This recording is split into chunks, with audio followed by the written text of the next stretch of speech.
Logran ouvir-me bem? Sim, que me... Oi, Maílson. Está audível, não? Muito bem. Prezados ouvintes, prezada colega, bem querida colega, professora Araceli Luna, prezadas palestrantes convidadas a estas jornadas, a este evento, Marga Doval e Núria Vilan, da plataforma de crítica literária ACEGA, prezados colegas organizadores desta tão bela edição das Jornadas de Letras Galegas, neste ano em homenagem a Sheila Arias, grande escritora, grande poetisa, grande editora e grande tradutora. É, de verdade, um motivo de grande satisfação para nós do CELGA, do Centro de Estudos da Língua e da Cultura Galegas da Universidade Federal de Bahia, participar desta terceira sessão, o terceiro dia, não? Destas mencionadas jornadas, formidavelmente organizadas pelos colegas e também queridos colegas do Programa de Estudos Galegos da Universidade do Estado do Rio de Janeiro, em colaboração com os demais centros de estudos galegos brasileiros, como o NUEG, da Federal Fluminense, a Cátedra de Estudos Galegos da Universidade de São Paulo, ademais do Centro de Estudos Galegos da Universidade Nova de Lisboa e o próprio CELGA, atualmente baixo a nossa direção, coordenação. Muitas graças pela invitação a esta colaboração e também por todo o pleno diálogo mantido sempre com o nosso centro, desde sempre, e há tanto tempo, não? E não há como não acordar-se de outros momentos, como falamos antes, Tayane, Gabriel, a professora Cláudia, Araceli e eu, como o primeiro encontro de estudos galegos do Brasil, realizado na UFBA no 2015. Cremos que e seguro que esta não é somente a minha opinião, mas também a de Araceli, seguro, que é mediante a colaboração, o trabalho conjunto, que logramos alcançar de modo mais pleno, de modo mais eficiente, os nossos sublimes objetivos de divulgação da língua, da literatura e da cultura galegas nesta banda do Atlântico, no nosso caso, o Brasil. E é certo que essas ações de proveitosa colaboração se manterão. Este é um exemplo de outros mais, de outros tantos. E não somente se manterão, senão que se ampliarão entre os nossos centros, como já o temos visto e como podemos fazer. Um exemplo é o número especial da Revista de Estudos Linguísticos e Literários da nossa universidade, a UFBA, que este ano tem este número especial dedicado especificamente aos estudos de língua e literatura galegas que estamos organizando. Recebemos quase uma trentena de artigos de vários países do mundo, maiormente da Galícia e do Brasil, mas também de outras partes. E estamos organizando dentro o CELGA e que se publicará em julho deste ano, justo no momento mais comemorativo, que é o Jacobeu 2021. E não somente por esta razão, também pelo jubileu de prata dos 25 anos de fundação do nosso centro, CELGA UFBA, que foi no ano passado. No ano de 1996, foi fundado, sendo, portanto, o primeiro centro de estudos galegos do nosso país, do Brasil. Há 15 anos, exatamente 15 anos, no 2006, dizia a querida e memorável professora Rosário Albán, que em paz descanse, fundadora do nosso centro, do CELGA UFBA, respeito à Galícia, que era algo, não, que tinha deixado que passara de caber, que deixara de caber no noroeste da Península Ibérica e que se espalhara quase pelo mundo todo. Era isto que nos dizia a professora Gonçalo Anda. E dizia mais que galegos por origem e galegos de coração reúnem-se por interesse que les desperta a Galícia. Hoje podemos aplicar, depois de 15 anos depois, a mesma coisa, as mesmas palavras, não? podemos aplicar este evento, estas palabras, porque estamos aqui num encontro entre duas Galícias, ou entre uma Galícia em duas partes, em duas bandas do oceano, não? Do Atlântico. Então, o que posso dizer mais que isto? É uma grande satisfação fazer parte deste momento como coordenador do CELV, em colaboração com demais colegas, com os nossos agradecimentos muito sinceros às convidadas, a Marga Doval e a Núbia Vilan, aos nossos colegas colaboradores e organizadores deste encontro e aos participantes assistentes, aos ouvintes. Por lo tanto, mil graças a todos e a todas, a todos os participantes, a todos os ouvintes, e é isso que posso dizer. Então, e tem a palavra a bem querida colega, a professora Araceli Luna. Graças. Vale, genial, Maílson, muchas gracias. Ben, antes de comenzar a presentar as compañeiras, lembro-vos que isto está sendo grabado, este evento está sendo grabado, que estará disponibilizado na canle de YouTube do PROEG e que, ademais, está no chat xa o link de presenza, vale, para aquelas persoas que queiran obter o certificado. Dito isto, saúdo, por suposto, a todas as persoas que estades aquí acompañándonos hoxe, por suposto, as convidadas que presentarei nun momentiño. E antes nada, deixadame iso, presentarme tamén, son Araceli Luna, fun lectora do Centro de Estudos Galegos da UFIBA e agora son colaboradora.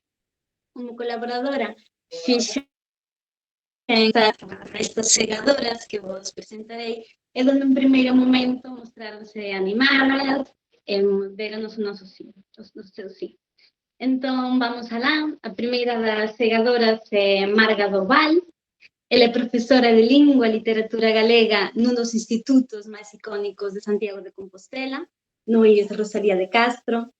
No pasado foi, como varias das persoas que pasamos por este evento durante esta semana, e tamén lectora de galego, na Universidade de Treveris, en Alemanha, e foi tamén en Alemanha onde deu aulas de Lingua e Cultura Galega na Universidade de Colonia. Aínda foi vicepresidenta da Asociación Galego-Alemá e neste momento, ademais, dirixe o Instituto de Estudos Agrarios Mártires de Sobredo. Marga é, ademais, escritora en todos os xéneros literarios, atinxindo diferentes públicos e modalidades. Foi incluso biógrafa dunha coterránea miña, da Carolina Otero, e traductora de diferentes... O volumen está moito baixo, vou falar un pouco máis alto. Foi, entón, biógrafa de, por exemplo, Carolina Otero, e tamén foi traductora de diferentes linguas, tamén de literatura brasileira, como pode ser A Casa da Paixón, de Nélida Piñón. Non vou citar agora todas as súas producións, mas direivos que tamén traballou como actriz e como crítica literaria, formando parte actualmente da plataforma da crítica feminista A Sega. Tamén participa da mesma plataforma, Nuria Vil, que une no seu traballo artístico a palabra falada, a poesía escénica e o diálogo entre distintas artes. Formouse en estudos de galego, español e literatura comparada entre as universidades de Vigo e a Universidade de Santiago de Compostela, pero tamén teatro, en técnica vocal, en música e improvisación. Os 1001 proxectos dos que formou parte misturan todos estes intereses e confirma a súa multidisciplinariedade. Farei só mención a algúns, como o espectáculo Dúas gamberras en micro, Césega ou Grupo F. Ademais, participou de festivais nacionais e internacionais, sempre co galego como lingua vehicular. Prestou a súa voz para diferentes proxectos, entre os que se inclúe o documental Xela Arias, Poetas nas Marxes, onde fai lectura dos poemas da nosa homenaxeada. Outra actividade que a une a Xela Arias é o proxecto Por Xela, co grupo musical A Banda da Loba, onde contribúe xunto con outra escritora. Foi tamén gañadora do Slam Poetry Vigo 2017 e do Slam Poetry Vivir Vilamarín no 2018, e finalista da edición do 2018 que se produciu en Oviedo. A súa obra, eminentemente oral, recóllese en CDs autoeditados, autopublicacións, fanzines e antoloxías. Mas este ano verán a luz varios poemarios da súa autoría e tamén unha peza escénica de Rapsodia da que forma parte e que virán ampliar un currículum que prometo vos reducín bastante para poder para non quitarlle moito espazo ás convidadas, de acordo? Entón, lembro máis unha vez que está sendo grabado, que todo isto estará disponibilizado na canle que ten o proe de YouTube, o link da ciencia está no chat, e xa sin máis cedolle a palabra a Marga Duval e a Nuria Vil, que propoñen unha intervención baixo o nome de Xela Arias a Diario, compaña no século XXI. Cando queirán.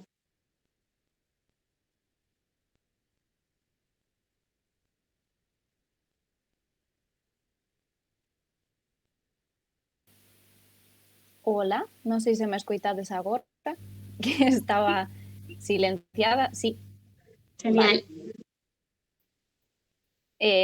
Pois eu quero darvos as grazas, eu son das dúas convidadas, eu son Nuria Vil, logo falará tamén Marga Doval. Eu antes de nada quería darvos as grazas porque é unha sorpresa, tamén é moi reconfortante saber que o traballo da SEGA chega tan lonxe.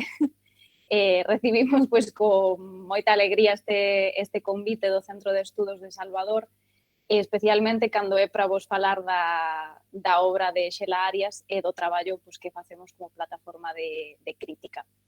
Eu, para comezar, vos explicar un pouco o que é a plataforma de crítica literaria SEGA, que xorde pois, aloco 2000, polo 2013, un pouco coa intención de dar visibilidade a mulleres escritoras e creadoras, sobre todo en contidos literarios en galego. A SEGA agora mesmo está conformada pois por moitas mulleres, todas diversas, con visións dispares e complementarias do que é a creación literaria, cada unha pois traballamos desde unha forma diferente. Bo exemplo, pois xa somos Marga e máis eu. Marga é un auténtico todoterreno da escrita e eu son unha absoluta inédita da escrita, e é ben curioso. E iso fai que sexa pois, máis interesante o que podemos intercambiar entre nós. Desde 2014 a SEGA pois, vimos celebrando a famosa xa romería da Nosa Señora das Letras no 15 de agosto. Esta é unha xornada feriada a nivel estatal, se non me equivoco é o día da Asunción. Eu pro santoral son un pouco, non se me dá ben o santoral, mas penso que é ese día.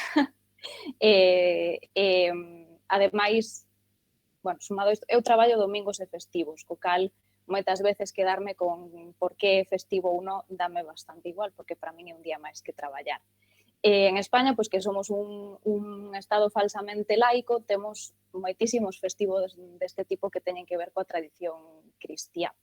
E na SEGA, pois tiveron a ben celebrar desta forma tan simpática a vida e obra das autoras, digo tiveron porque eu naquel momento non formaba parte da SEGA. Eu entrei no 2019 e antes simplemente pois era unha fan silente. Estaba detrás seguindo os seus pasos, era pois iso, era unha fan no silencio. E tiveron pois esta invención que a min pareceume genial de celebrar o Día das Galegas nas Letras. E se vos fixades, pois este Día das Galegas nas Letras xa é un xogo co Día das Letras Galegas, que, por suposto, é buscado e, ademais, ten unha intención clara de denunciar o xeito en que a Academia pois van a escoller as figuras ás que se lle dá este galardón. Temos que recordar aquí pois, que tan só hai 5 mulleres escritoras que formen parte desta listaxe do galardón das letras galegas, 5 agora mesmo que se lle suma Xela Arias. Temos a propia Rosalía de Castro, a Francisca Herrera, a María Mariño, a María Victoria Moreno e agora temos a Xela Arias. E a SEGA pois, o que fai é demostrar con o Día das Galegas nas Letras, ademais pois, co resto de actividades que facemos, agora pois, está un pouco en suspensión o clube de lectura, pois, obviamente pola situación de pandemia da COVID, que é complicado pois, organizarse. Estamos abertas a colaboracións, estamos abertas a actividades. Este ano a Nosa Señora das Letras será Uxía Casal. Ademais, vimos marcando bueno, ademais de demostrar que hai mulleres autoras que poden entrar nesa listaxe, suma un elemento, unha curiosidade que a mí me parece fundamental e importantísima, que é a de celebrar a obra de autoras vivas. A Real Academia Galega pon unha pequenísima condición que é que a autoría a que se celebra, a que se galardona, leve como mínimo 10 anos falecida. Desde a SEGA, pois, creemos que a literatura, a poesía, a escrita en xeral, hai que celebrala tamén en vida. Ao final, o proceso polo que as autoras se volven invisibles non é tanto un proceso histórico moi dilatado no tempo, que sí que o é, pero podemos velo con exemplos moi claros e contemporáneos de como, pois, nin sequera coñecemos as autoras que están escribindo en vida, como imos coñecelas o día en que xa non o estean. E vou vos contar tamén, teño aquí anotado para non perderme nos días, porque isto pareceme importante, o día das, vou vos dicir os nomes das que foron as nosas señoras das letras desde 2014, que ademais ides comprobar, vimos un pouco tamén marcando o camiño que despois seguiu a Real Academia Galega. No 2014, a nosa primeira señora das letras foi Dorote Xúbar. No 2015 foi María Victoria Moreno, seguramente este nome vos resulte familiar, porque no 2018, 3 anos despois, a Real Academia Galega decidiu darlle o Día das Letras Galegas a María Victoria Moreno. No 2016, a nosa señora foi María Xosé Queizán, viguesa como a min, unha das miñas autoras de referencia tamén. No 2017 foi Patricia Janeiro, no 2018 Marica Campo, no 2019, xa no 19 foi Xela Arias, esta é outro dos, bueno, é outra das cousiñas así curiosas de como si vimos anticipando o que é o camiño, pois, un pouco a seguir, ese ronsel que seguimos e que tamén queremos que se siga, de autoras que estiveron aí e que seguen aí para que as leamos, para que entendamos e para que compartamos con elas. No 2020 foi en Antonio, xa nun evento virtual que tivemos que coordinar de forma distinta. En este 2021 ver Uxía Casal. En este 2021 as actividades tamén terán que ser, pois, en línea, porque a situación da pandemia non permite outra forma, pero o espírito da romaría das letras, das galegas nas letras, é moi divertido, porque o que queremos é xuntarnos, precisamente faise en festivo.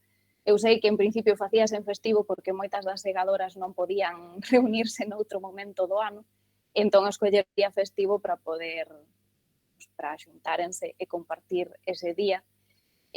Pois no 2019, que foi o ano no que eu entrei a formar parte, foi a última celebración presencial que tivemos, houbo recitais, houbo obradoiros, houbo un roteiro imaginario que Susana Sánchez Arín sempre fai, houbo comida, houbo empanadas, o que queremos é celebrar, non museizar máis a fala e a cultura, que xa está bondo museizada, senón celebrar o que está vivo. Celebrando o que está vivo, o que segue vivo en nós, eu agora vou darlle paso a Marga Doval, que nos vai falar un pouquiño sobre Xela Arias, e despois intercambiaremos, pois, as nosas visións, pero estou segura de que Marga vai contar cousas interesantísimas e eu ademais teño a libreta xa aquí diante para ir anotando e estou desexando escoitala, a verdade. Hola, boa tarde. Escoitaseme ben? Sí. Ben, en primeiro lugar, pois, obrigada por este convite a SEGA. Foi un placer, como xa dixo Nuria, foi un placer para nós o poder falarmos para o Brasil, desde aquí co Brasil ou desde Brasil aquí, porque xa nos perdemos nestes territorios. Eu quería sinalar que me sinto así personalmente, foi moi emotivo para min porque eu coñecín a profesora Tavares Maleval. Tiven a honra de coñecela, mesmo de traballar con ela en algún momento cando fui lectora de galego e na organización do Congreso Internacional de Estudios Galegos de Tréveres, da Habana, entón cheguei a coincidir con ela. Entón, bueno, estou moi contenta porque eu teño bastante relación co Brasil, non? En concreto, pois unha das cousas das que gosto moito de ter traballado en teatro con Roberto Cordovani e con Eisenhower Moreno, que son dous actores e a compañía de Teatro Arte Libre que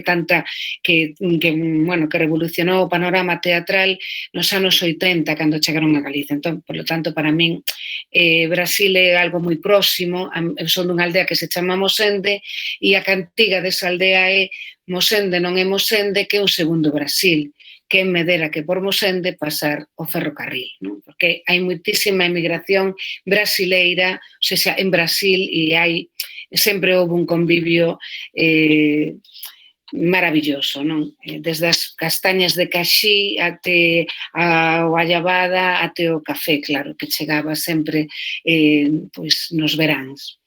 Entón é un prazer moi gostoso.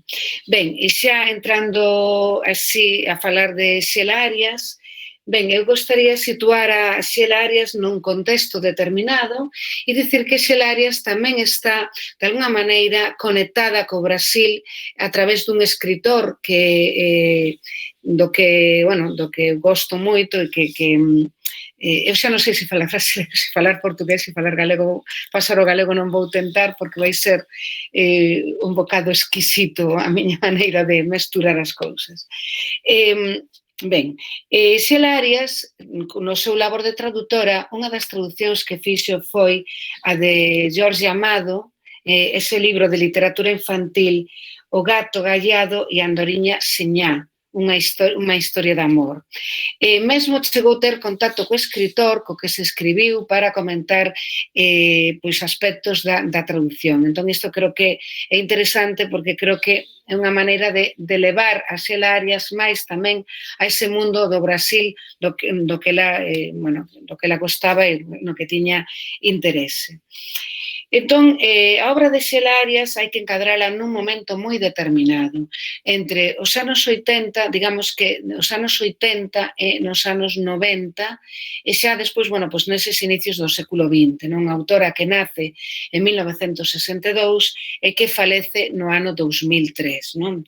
Dunha maneira moi nova, cando prometía moitísimo escribir moitísimas máis obras e en unha madurez literaria en un momento moi especialmente feliz na súa vida, non? Con moitas cousas polas que, así decir, arranxadas e nas que se estaba moi ben persoalmente, ou seja, podería ter escrito moito máis, pensamos, porque ademais ela gustaba de escribir e era unha aposta e sentíase fundamentalmente poeta, non? Xela Arias é unha muller dos anos 80, como moza, non? Entón, a súa vida, a súa etapa vital, hai que encadrala na cidade de Vigo. Ela é unha nena que nace nunha aldea e, nesa maneira, tamén ten unha, digamos que a súa vida ten moita relación coa evolución dunha Galiza que pasa nos anos 80 de ser unha sociedade está en transición do mundo rural ao mundo urbano. Entón, Xela de alguna maneira encárnase nese mundo cultural galego desa época. Sae de Lugo, dunha aldea, e vai vivir a súa infancia e a súa mocidade nunha cidade que é unha cidade que está crecendo dunha maneira caótica, que Vigo, unha cidade caótica, unha cidade de repente que está estoupando e que, na que hai moitísimos conflitos laborais, os conflitos laborais da construción naval, e unha cidade que crece sobre todo porque aí se monta a factoría de Citroën. Entón, Citroën fai que moitísimas persoas do mundo rural galego, nomeadamente da zona de Ourense, se despracen a vivir a Vigo. Entón, Vigo é unha cidade de aluvión, unha das cidades que máis medrou nos anos 80 de toda Europa. Entón, claro, ao principio dos anos 80 podíase dicir que había vacas onde hoxe está situado o Corte Inglés. sexa, na zona céntrico de Vigo, non? E, claro, despois todo iso desaparece e convírtese pois nunha cidade enorme e chea de cambios e de ruidos. Non é só a cidade do Porto onde chegan os barcos, non, é todo unha cidade do Porto onde chegan barcos, ou seja, unha cidade, polo tanto, universal que, como se dicía nos poemas, ten enfrente Nova York, tamén unha cidade de aluvión de todas as aldeas próximas que chegan para traballar. E aí nace, o sea, aí desenvolve a súa infancia e a súa mocidade Xela Arias. Nun momento no que pois ela vai estudar a un instituto e nese instituto pois desenvolves unha actividade tamén cultural frenética, porque nese mesmo instituto onde van estudar, pois, por exemplo, persoas que forman parte do grupo de Vigo Siniestro Total, que van ser moi importantes no que se chamou a movida viguesa. Claro, a movida viguesa é unha contramovida, non é só esa movida, digamos, utilizada políticamente, na que se decía Madrid se escribe con V de Vigo e que traía pois xente dun lugar a outro e que interesaba pois os alcaldes e as personalidades políticas do momento, non? Hai unha movida real que mudar o mundo nos anos 80 e ademais esta mudanza ben marcada, como Xela moitas veces dirá, por dous aspectos moi importantes e que van a afectar a xente da súa idade e desa mocidade, que é o paro, que comeza a aparecer,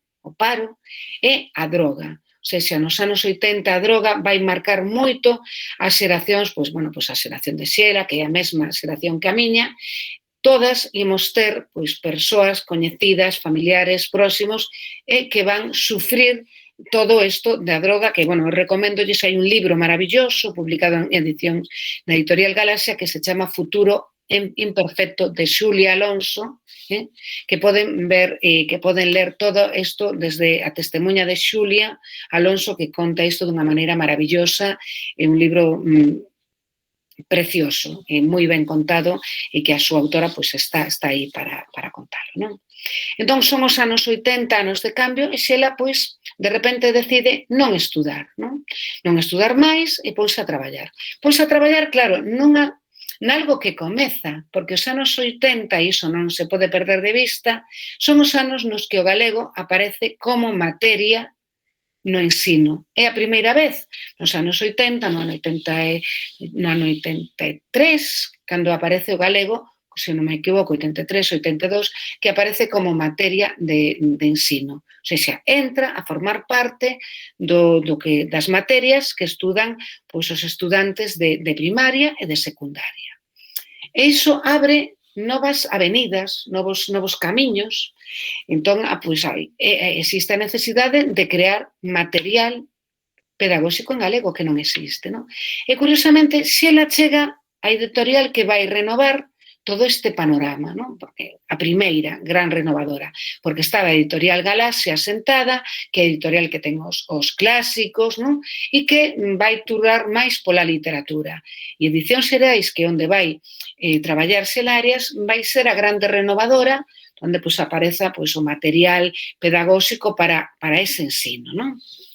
Entón Xela entra aí, chega aí, pois, bueno, pois, porque o seu pai é unha persoa que estaba, de alguna maneira, relacionada con este mundo e a ela, pois, coñécena e, claro, Xela ten algo moi bo, que é unha persoa que fala galego, que escribe en galego e que ten esa materia necesaria, esa ferramenta que fai falta, pois, para poñer a andar todo o que nese momento se pide de Edición Xerais. Entón, comeza a traballar como editora. E sabe que hai algo fundamental, que Galiza precisa pois, de libros, que os nenos, que os estudantes, que o alumnado, que as mozas, todos precisan de ter libros de lectura fundamentais. Unha literatura xuvenil que chegue ao galego. Entón, é, digamos, que a encargada de facer, de visibilizar unha colección que aparece que se chama Xabarín, de clásicos universais en galego. Entón, digamos que ese sería o aspecto, un dos primeiros aspectos importantes de Xela. É unha editora, quizás estamos falando da primeira, así se ten sinalado nestes días, non? Da primeira editora profesional. Tamén dunha traductora que hai que situar nese momento no que a traducción o que pretende levar o universo que está de fora o galego. Digamos que anosar o de fora e leválo o galego. Entón, Xela está aí, non? E o que máis nos importa a nós, e o que me vou centrar fundamentalmente na Xela escritora, pero quería situala aí, quería situala en Edicións Xerais como traductora, como editora, pulando para que o galego chegue o ensino e para que o galego se normalice, o sea, que sexa unha lingua normalizada, non? E como escritora, Xela é unha rapaza nova que cando comeza a escribir están publicando outras mulleres, están publicando mulleres escritoras que comezaran a escribir pois na posguerra, como pode ser Luz Pozo Garza, ou como pode ser Pura Vázquez, ou pois ou María do Carmen Krukenberg, ou mesmo María Xosé Queizán, pero María Xosé Queizán non é aínda poeta, é narradora e ensaísta. Porque María Xosé Queizán faise poeta en 1991 con un libro fundamental que é Metáfora da metáfora e que vai, de alguna maneira, facer unha relectura e unha contestación a todo o digamos que é como un tratado poético que lle contesta o que se viu facendo en poesía pois a través da ollada do patriarcado. Vale? Entón, iso que vai facer María Xosé Queizán en Metáfora de metáfora e Xela está aí.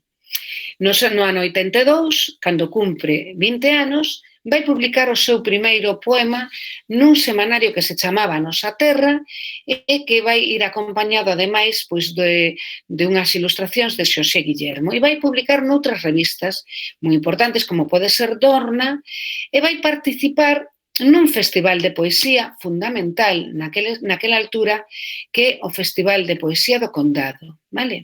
Que comeza a primeira vez que se celebra o Festival da Poesía do Condado en 1981. O Festival da Poesía do Condado celébrase nunha zona que se coñece co nome do Condado, que é pois Salvaterra do Miño, Pontareas, o Porriño, esa zona limítrofe con Portugal, vale? E que se coñece co nome do Condado ou da Paradanta, que está ao lado. A Paradanta é xa máis a Caniza, non? O Condado, pois, é Salvaterra, Pontareas, incluso o Porriño, Louriña, pero métese aí, non? Entón, nesta zona hai unha asociación cultural traballando políticamente que, claro, son o tempo finais do franquismo e bueno, o que supón despois pois esa chegada do franquismo á democracia, non? Entón, estáse traballando culturalmente, pero que se traballe políticamente, non? Digamos que todas as sociedades que naquel momento, pois, por exemplo, a Sociedade Deportiva do Condado, que como se chama, están traballando políticamente detrás, están organizándose, non? E como traballan políticamente? Bueno, pois traballan políticamente opoñéndose pois a un salto que se quería facer, unha barraxe, o salto do Sela, ou defendendo pois a que non se plantasen máis eucaliptos, por exemplo, non? E, ao mesmo tempo, din, bueno, temos que facer unha actividade cultural importante e deciden facer visível a poesía, a lingua galega e levar a poesía ao torreiro da festa, o lugar da praza pública das festas, non?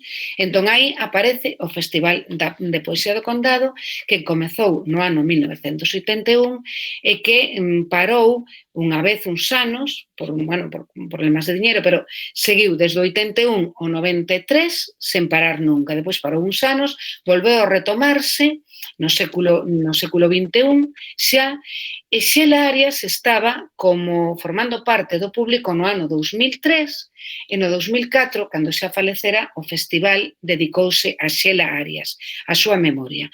E sigue existindo na actualidade, parou por primeira vez o ano pasado por culpa da pandemia, non digamos. Entón, Xela participa neste recital cos seus poemas levando a poesía á rúa, que é algo que lle interesa moitísimo. Moitos destes todos os poemas que se recitan no Festival da Poesía son publicados nun libro que se vende o propio día do festival. Isto é importante porque isto fai visível a escritores, a poetas en galegas, portuguesas, catalás, do País Vasco, do mundo lusófono, chegaron a participar algunhas persoas brasileiras, non recordo agora quen, pero era en xeral do mundo lusófono, queríase o mundo da lusofonía sumando Euskadi e Cataluña. E xela participa e, por exemplo, no ano 81 participa acompañada dun grupo de música que son Desertores para os que ela fai letras das súas cancións. Desertores é un grupo que canta en español e ela fai esas letras para eles e participa recitando, por suposto en galego, xela a súa obra sempre en galego, e eles van facendo, pois digamos que, pois van tocando de acordo ao que ela recita, non? Improvisando, unha improvisación do que cando ela está recitando. Isto preocupáballe moito. Entón, cando no ano 1986 publica o seu primeiro libro que se chama Denuncia de Equilibrio, pois ela é unha poeta coñecida no sentido de que vai publicando en diferentes revistas. Hai unha moi importante que é curioso porque só ten 3 números e se a vemos desde a perspectiva actual é fundamental porque é unha revista que se chama Carel e que foi publicada polo Ateneo Santa Cecilia de Marín. E no seu número, nas páxinas centrais do número do ano 85, do número 3, aparecen, figúrense, Xela Arias, Ana Romaní, Helena de Carlos e outra poeta que deixou de selo, Susana Trigo. Pero todas as demais, Helena de Carlos, Xela Arias e Ana Romaní, chegarán a ser, o sea, son hoxe poetas fundamentais, non? Recoñecidísimas con premios da crítica española, entre outros, e outra, Xela Arias. Entón, eran momentos de moito cambio. E nestes momentos de moito cambio hai que compre termos en conta unha publicación fundamental que, de alguna maneira, se une á actualidade da SEGA. O sea, se a SEGA hoxe en día é, digamos, unha plataforma de crítica literaria feminista, no ano 83, ese labor fixo unha revista dirixida por María Xosé Queizán que se chama A Festa da Palabra Silenciada, que apareceu no ano 83 e foi fundamental. Foi fundamental porque esta publicación deu visibilidade a todas as mulleres que estaban escribindo neses momentos en Galicia, pero tamén deu visibilidade á crítica feminista, ensinou a ler a obra doutra maneira. Ensinou a ler a obra de outra maneira e introduciu temáticas que estaban sendo fundamentais no mundo, non? Pois, por exemplo, falouse nas festas, falouse desde do xornalismo, do erotismo, da fotografía, falouse de todo isto. Entón, foi unha revista moi, moi importante, poden consultala na rede, está na rede, pode verse todo isto que estou dicindo. Aí tamén participou Xela Arias nesta Festa da Palabra. Como non quero, porque casi é preferible que me fagan preguntas, vou ir agora un pouquiño marcando, ou seja, era importante situala neste momento, no momento dos anos 80, porque todo está mudando. Ou seja, a muller nese momento está saindo da esfera máis privada, pero precisa traballar moito, loitar moito, defenderse moito, berrar moito, dar moitos puñetazos na mesa para gañar espazo no mundo público, non? Tamén no mundo da política, porque non había mulleres que representasen, ou seja, non había representación política. Aí foi fundamental no Estado español esa lei de cotas que obrigaba a que as mulleres estivesen, pois, por exemplo, nas candidaturas das diferentes formacións políticas, non? Entón, no ano 86, cando, pois, persoas da miña idade, 2 anos máis novas que Xela Arias, recibimos Denuncia do Equilibrio, descubrimos un libro un poemario no que nos sentimos identificadas. O sea, até aquel momento, nin nas escolas, só se nos falaba un pouquiño de Rosalía de Castro e a nos non, porque nos non tiveramos aulas de lingua e literatura galega, nunca tiveramos nada diso.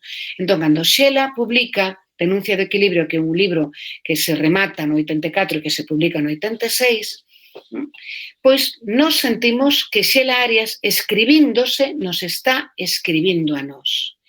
E hai unha simbiose moi importante entre Xela Arias e a cidade, que non aparece nomeada, pero é a cidade de Vigo, é esa Galiza que está mudando e que a metáfora pode ser Vigo.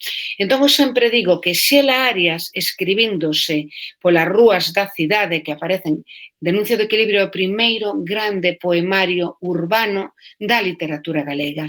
E é unha cidade, Vigo, que aparece aí metamorfoseada na propia voz lírica, e a propia voz lírica é ao mesmo tempo a cidade. Entón, unha cidade na que as praias van polas rúas. É unha cidade que lle roubou terreo ao mar, por exemplo, en Bouzas. Todo iso está aí e vese. Entón, esa Xela Arias buscándose esa voz poética, hai quen, creo que foi Chus Pato, que fala de Denuncia de equilibrio como unha especie de educación sentimental da propia poeta. E así é, iso está aí.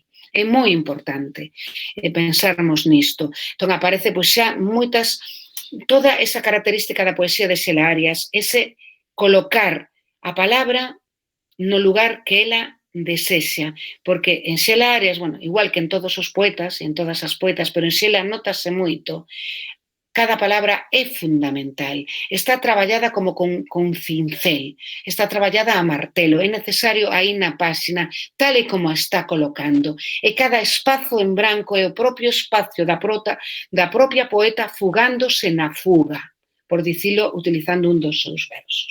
Entón, todas estas características, estas aliteracións que buscan un poema, esta necesidade dun galego moi traballado, moi buscado, moi actualizado, moi moderno, o mesmo que fixo Manuel Antonio no ano 22, vai no facer Xela no ano 85. Actualizar a lingua, darlle digamos, vitalidade. Pois esas características van a aparecer e van a estar en todos os seus poemarios. Xela Arias é unha poeta que garda o tesouro da lingua que aprendeu en Lugo e que revitaliza na cidade de Vigo.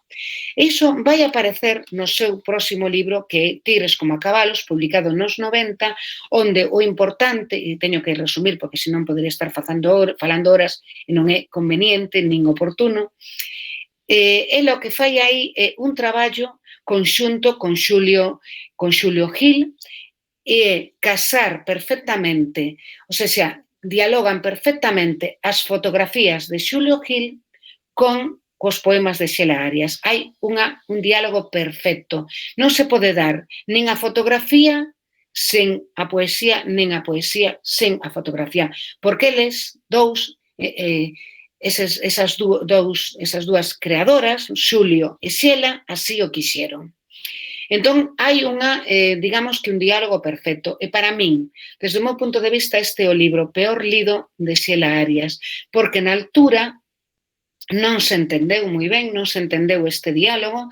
Ademais, as fotografías eran fotografías de homes e mulleres que estaban espidos, que aparecían espidos, e entre eses modelos estaba a propia poeta.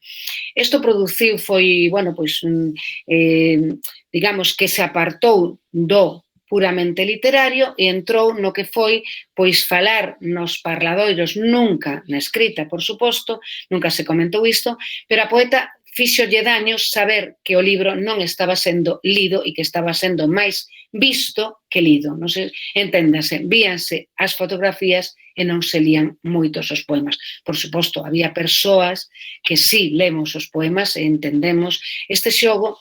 E Xela Arias, nunha entrevista que lle fai o escritor Manuel Rivas en 1990, cando se presenta a exposición deste libro, porque este libro ten unha exposición de fotografías nas que os poemas de Xela Arias pasan do sentido horizontal do libro á verticalidade dunha parede dun museo acompañando a fotografía. E era algo que a ela lle gustaba moitísimo.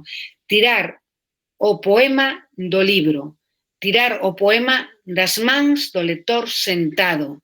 Por iso lle gustaba que aparecesen pois nas prazas, nas recitais e nesta exposición. Para ela foi moi importante.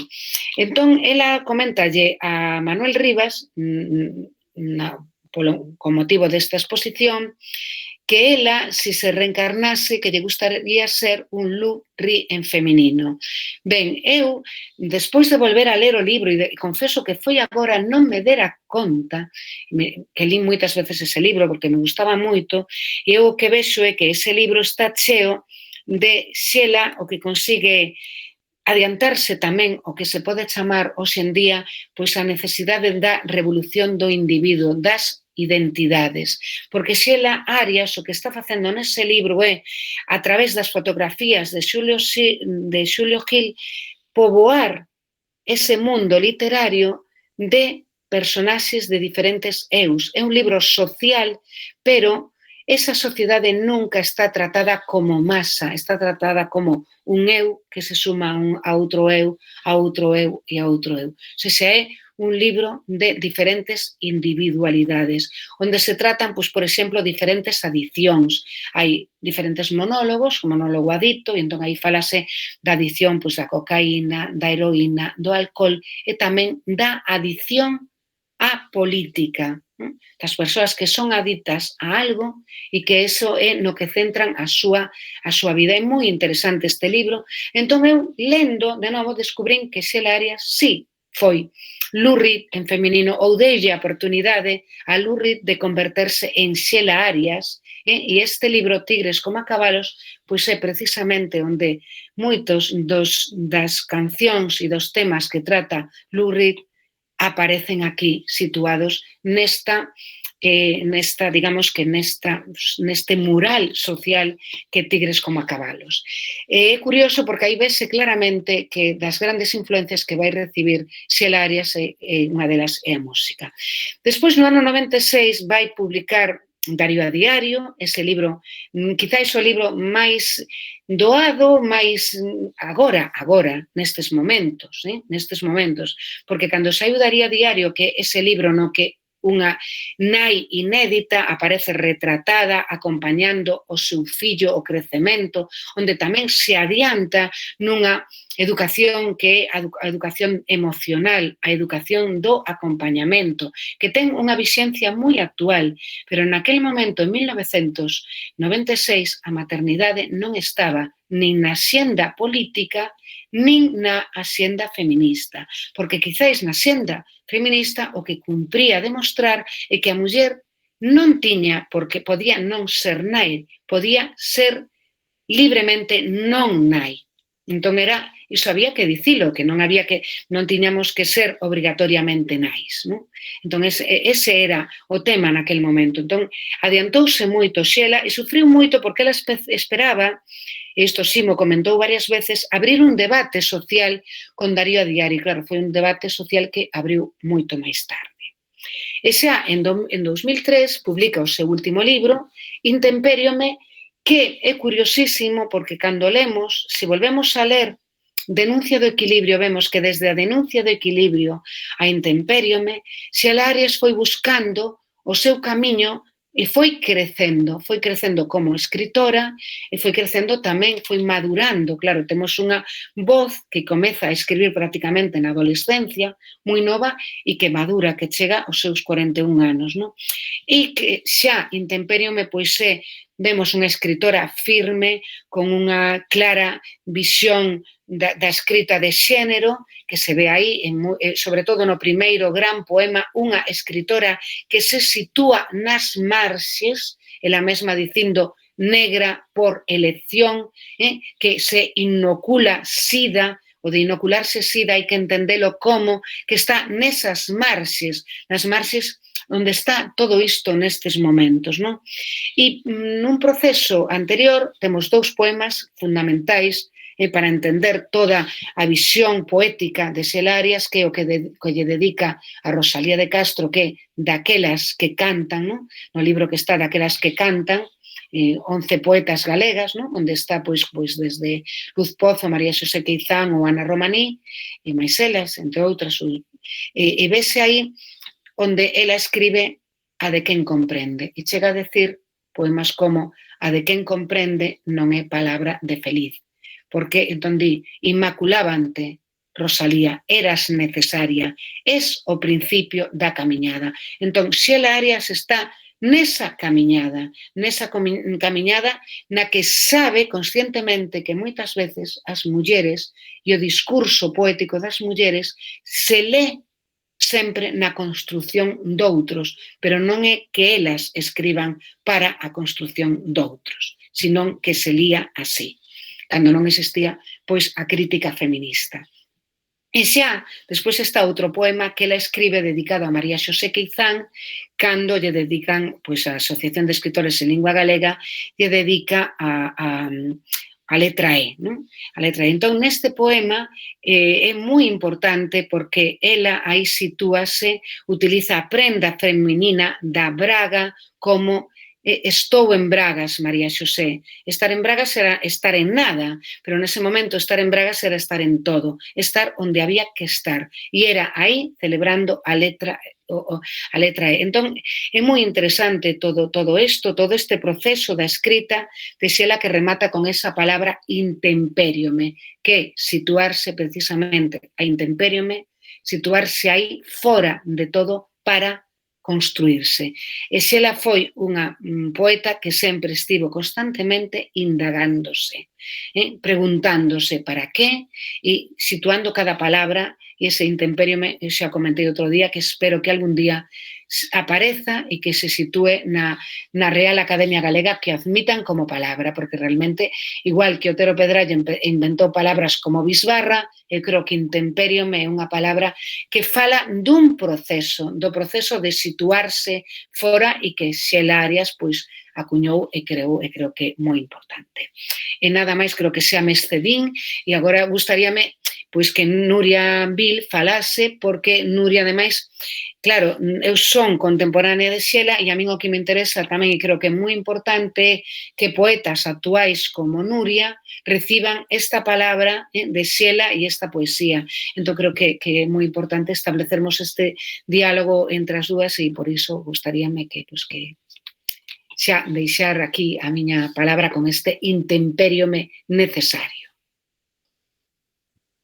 Eu estou encantada con todo o que acabas de contar porque a min hai unha cousa que digo agora aos institutos, pois cando vou facer obradoiros ou actividades, que é unha cousa que lles envexo, é recibir a Xela Arias desde o académico, bueno, ten a súa parte de positivo e a súa parte de negativo, porque moitas veces o que se recibe desde o académico non se recibe ben, pero a min moitas das cousas que ti contabas agora, Marga, a min era un contexto que me faltaba, porque eu non coñecín a Xela Arias a través das aulas. Eu cheguei a ela pois porque me falaron dela nun sitio no que eu empecé a recitar e ela tamén recitou, que foi o Café de 4 a 4, que ademais leva ese nome polo poemario de Manuel Antonio. E aí foi onde me dixeron, non coñeces a Xela Arias, de verdade non a coñeces. E organizáramos pois actividades nas que dedicamos días, tamén, bueno, facíamos os micros abertos nos que xogabamos con poemas de autoras. Eu coñecín así a Xela Arias, o primeiro poemario que cheguei foi Tigres como a cabalos e a min impresionoume moito, porque eu tamén fixera algúns traballos con un proxecto con fotografía e de súpeto atopar a unha persoa que facía o mesmo que fixera antes e que dialogaba da mesma forma impresionoume moito porque me sentín moi identificada. E doeume moito non ter antes ese referente e non poder ler antes Intempériome, non chegar antes a Denuncia do Equilibrio, a Darío a Diario, a Tigres como a cabalos, e de súpeto atopar todo iso en Xela Arias, saber que creceu na mesma cidade que a min, eu son de Vigo.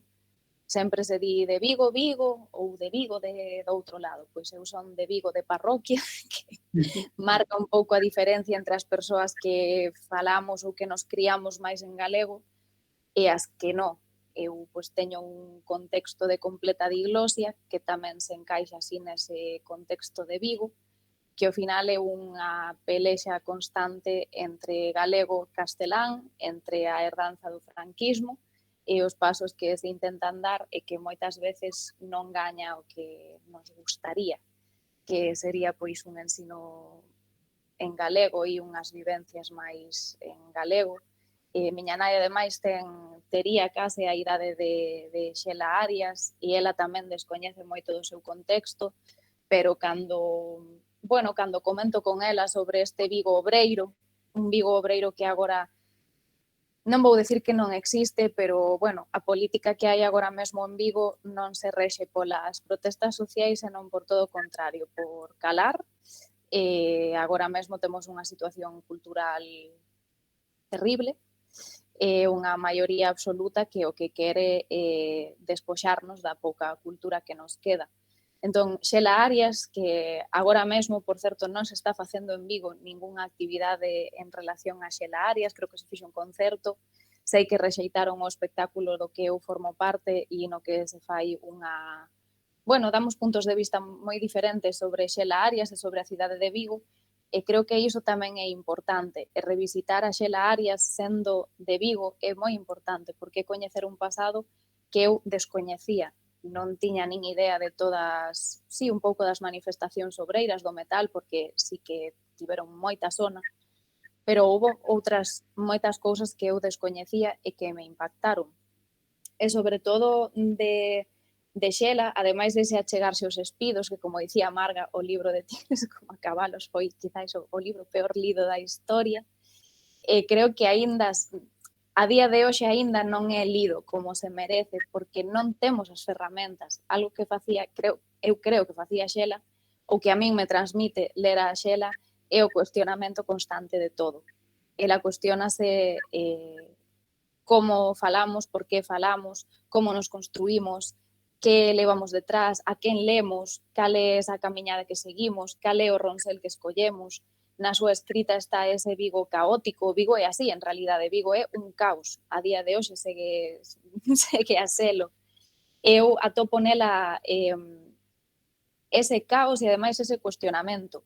Con Tigres como a cabalos, o que deberíamos facer é cuestionarnos como lemos, non só o corpo da muller, senón o corpo das outras identidades.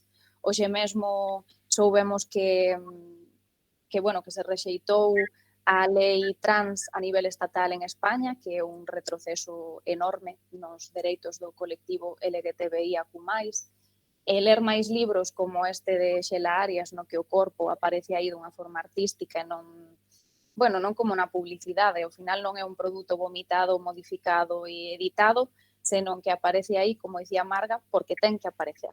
Non se poden entender os poemas sen as fotos e non se poden entender as fotos sen os poemas.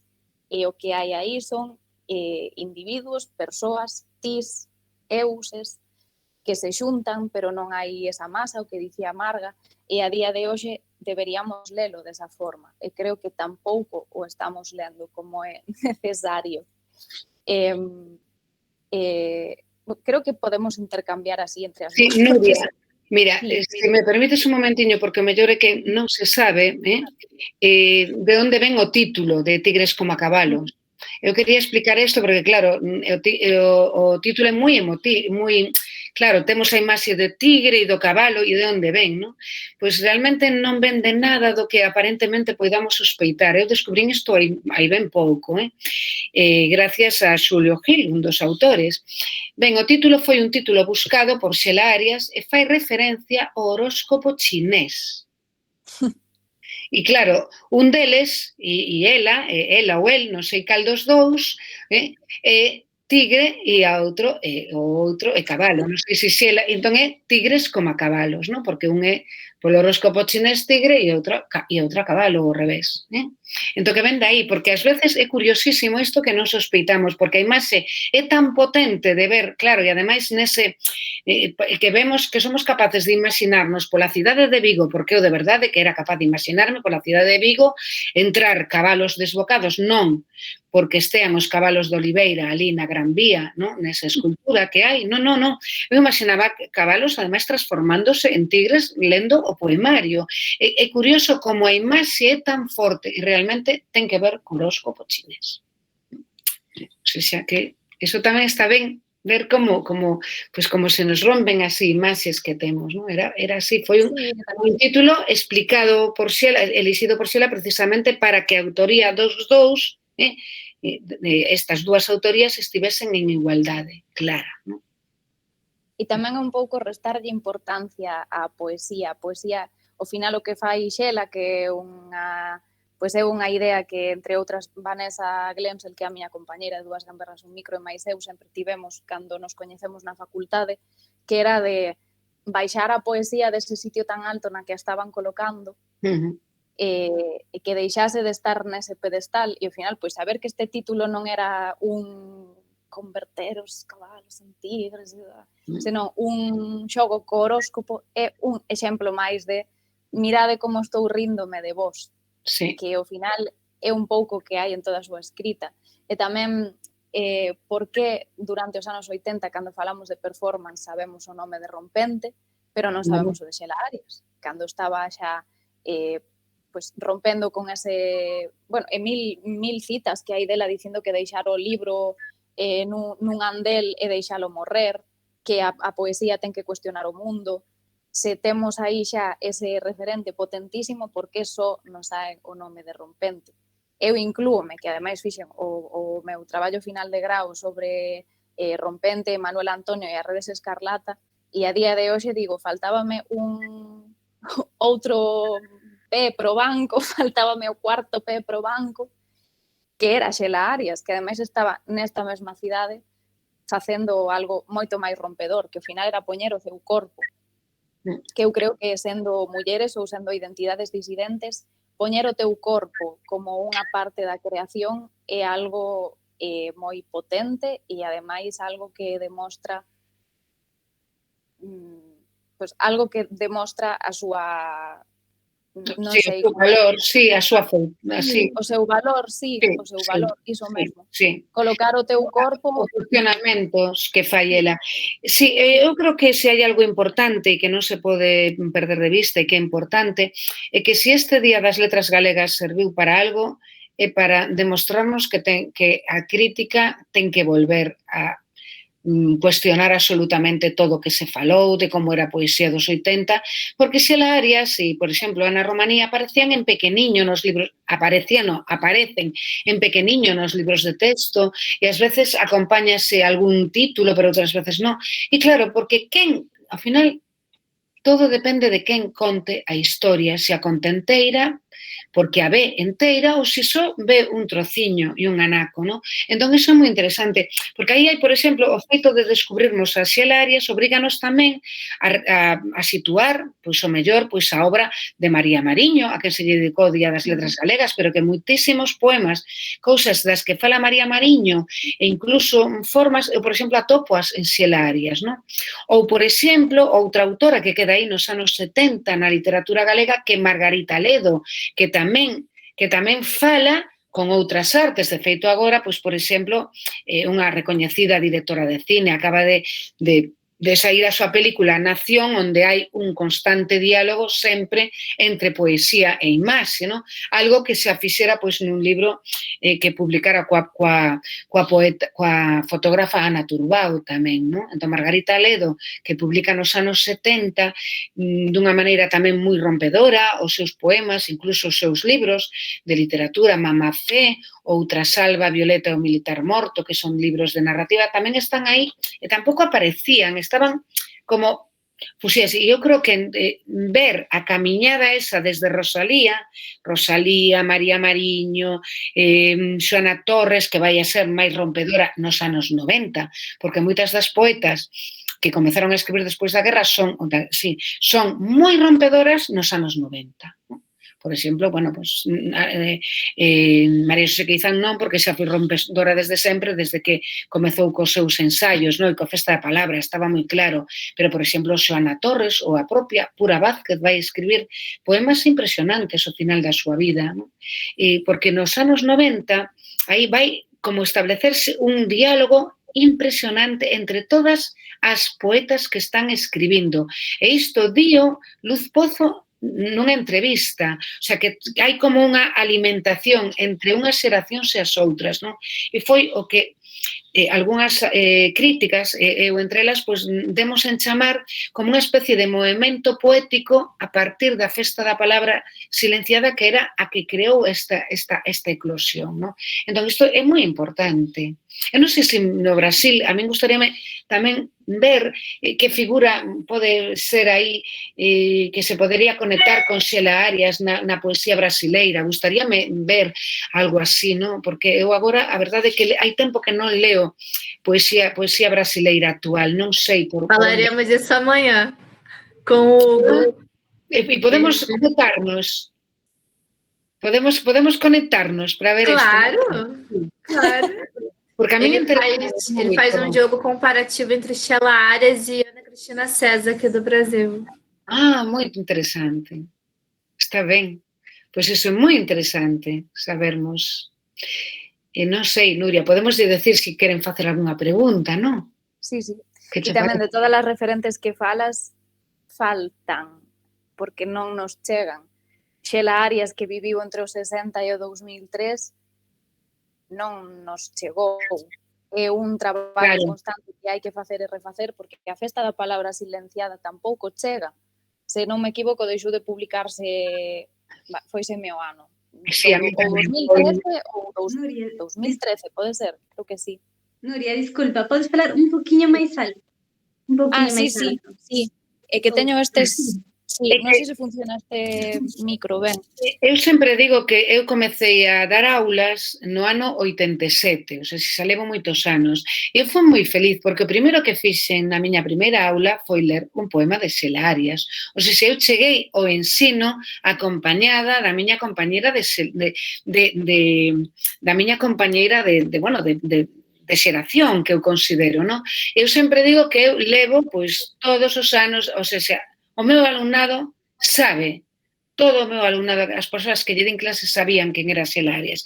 De feito, estou moi contenta porque hai unha rapaza que foi alumna miña, que é cantante, Noelia Solleiro, que nunca me imaginei, porque ademais cantaba nunha orquesta, que ia acabar cantando un poema de Xela Arias, e que cando descubrín quedei emocionadísima, porque, bueno, pois sí, pois eu sei que fun a primeira persoa que lle falou a Noelia Solleiro de Xela Arias, porque sí, é moi importante ese labor que facemos, porque aparece, por exemplo, nos libros de texto, aparece a revista Grial, ¿no? Fundamental, claro, para o pensamento galego, para a cultura galega, nun momento no que aínda estaba o franquismo, pero, por exemplo, a festa da palabra non aparece en ningún libro de texto, e foi fundamental. Entón, o primeiro que fixeramos Vanessa e máis eu, como dúas gamberras e un micro, fora un diálogo entre Xela Arias e Rosalía de Castro. Claro, é que é moi interesante. Pero eu xa che digo que non tivemos nin durante o ensino secundario nin durante toda a carreira, igual, me equivoco, pero que creo que non, quizáis lemos algo de pasado a Xela Arias, pero é que nunca lín nunha aula. Logo, os libros para min volvéronse imposibles de atopar porque non se reeditaron, nin sequera a día de hoxe se reeditaron. Eu tive moito tempo o libro da biblioteca da Universidade de Vigo de Tigres como a cabalos porque me encantaba, non fun quen de atopalo en ningún outro sitio, non fun quen de atopar ningún libro, así como de outros autores, quizáis en sitios de segunda man, se podes atopar algún, de Xela Arias foime imposible. Ben, esa sí que foi unha das cousas importantes do Día das Letras. Por exemplo, foi fundamental que María Xesús Nogueira reunise toda a obra poética, toda a poesía de Xela Arias, reuniuna toda nun volumen que saiu no ano 2018, sí, ese que está enseñando, está mostrando aí Nuria. Ese libro foi fundamental porque fixo que moitas persoas novas, como Nuria, ou máis novas, chegasen a ver, a ler a poesía de Xela Arias. E o que sí foi, pois que nestes momentos pois xa se publicaron todas as obras. Están publicadas todas, eu lamento moito porque eu son enamorada de todas as edicións de Xela Arias porque foron preciosas. Por exemplo, a edición de Denuncia do Equilibrio é algo maravilloso porque parece como un fanzine, era un libro cuadrado con unhas ilustracións de Xosé Guillermo maravillosas, ¿no? E aparecía unha cidade aí. E despois, bueno, pois Tigres como a cabalos era igual de magnífica. Darío a diario, Darío a Diario leva na portada unha fotografía de Xela Arias agarrando o seu fillo con 7 días de vida. Porque os 7 días sacaronlle esa primeira foto así, coas mans da nai, e é a que está na portada. E ben, e hoxe en día, pois as obras, non? As obras mudaron, as edicións xa non levan esas fotografías, mudou, non? Denuncia do Equilibrio está na colección de Xerais, normal. Intempériome é algo moi interesante, porque sí, Intempériome aparece con un CD onde está a voz de Xela Arias gravada, porque ela estaba traballando con Xavier Abreu para montar un espectáculo que neste momento pois se pode, bueno, eu onte tiven a sorte de poder disfrutar dese espectáculo en Compostela, só van facer de momento 3 concertos, un foi en Vigo, outro en Compostela e outro vai ser na Guarda, non? Entón está aí a voz de Xela, que tamén é algo interesante, pero realmente o pai de Xela Arias, Valentín Arias, estaba moi preocupado por divulgar a obra da súa filla e decíame, mira, Denuncia de Equilibrio, recordo sempre así, porque é un pouco dramático pensar isto, Denuncia de Equilibrio funciona de maravilla en fotocopias a cor. E era verdade, parecía como o mesmo libro, pero doe pensar que o tiñamos que manexar en fotocopias, e Tigres como a cabalos era imposible de atopar, non? Agora volve a estar publicado tamén por editorial Engaiolarte, que tamén está publicando a Xoana Torres, non? Curiosamente, non? Entón, bueno, pois é interesante, pero, claro, é fundamental termos as obras das autoras e dos autores, pero neste caso da autora, porque non era descoñecida, era unha autora case de culto. E Xoana Torres tamén, para entender a Xela Arias, ou viceversa, Xela Arias para entender a Xoana Torres. Sí. Con Adiós María, eu tamén cheguei moito tempo tamén tardei moito tempo en chegar a Adiós María, e vexo moitas cousas que se parecen entre Xela Arias e entre ese Adiós María de Xoana Torres, na forma que teñen de xogar coa linguaxe, na forma en que teñen de experimentar, de non hai palabras postas porque sí. Parece que sí, que Adiós María é todo así como un continuo de vomitar, pero a realidade é que non hai palabras que non estean postas aí por algún motivo, todas están... Sí, Adiós María é unha novela que aparece publicada en galego e que aparece, é unha novela de Xoana Torres, a única novela que escribiu, aparece nos anos 70 en unha colección que publica, fíxense vostedes como cambian as cousas, que publica e que regala a Caixa de Aforros de Vigo. Hoxe en día a banca pois pídelle crédito ao Estado, non? Ou axudas, pero non regala libros. Naquel momento eu lín, ese foi o meu primeiro libro lido completamente en galego. O sea, o Adiós María foi o primeiro libro galego que caiu nas miñas mans. Coñecíamos a poesía de Rosalía de Castro, pero non había nada, de verdade. E aí estaba pois un banco detrás, a Caixa de Aforros de Vigo, o sea, distribuindo e divulgando a obra de Adiós María de Xoana Torres, unha poeta fundamental do século XX galega. E tamén a escolla que fai Xela de non publicar pola vía máis convencional. Ela traballaba en Xerais e aínda así seguiu publicando en revistas, en fanzines, en publicacións pequenas, entre comiñas, que nin tan pequenas, pero escolleu en lugar desa vía máis hexemónica aparecer de outra forma. Por exemplo, ten os poemas que me lembraba eu o domingo do poema de Intifada, no que fala de Palestina, e que hoxe debería volver lerse da mesma forma, porque ela xa no 86, creo que é ese poema de Intifada, ela xa denuncia o exterminio do pobo palestino por parte de Israel. E ao final son cousas que seguimos lendo a día de hoxe, e para min o valor que ten Xela é que a lemos agora e as cousas seguen sucedendo, porque segue sendo contemporánea.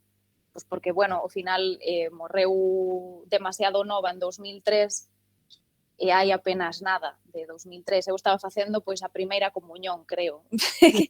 Entón, ten moitísimos textos que agora leo. Cheguei moi tarde a Darío a Diario tamén pois por prexuizos e porque o único que coñecía do libro era que falaba da maternidade, como que me dixeran, bueno, é un libro moi bonito.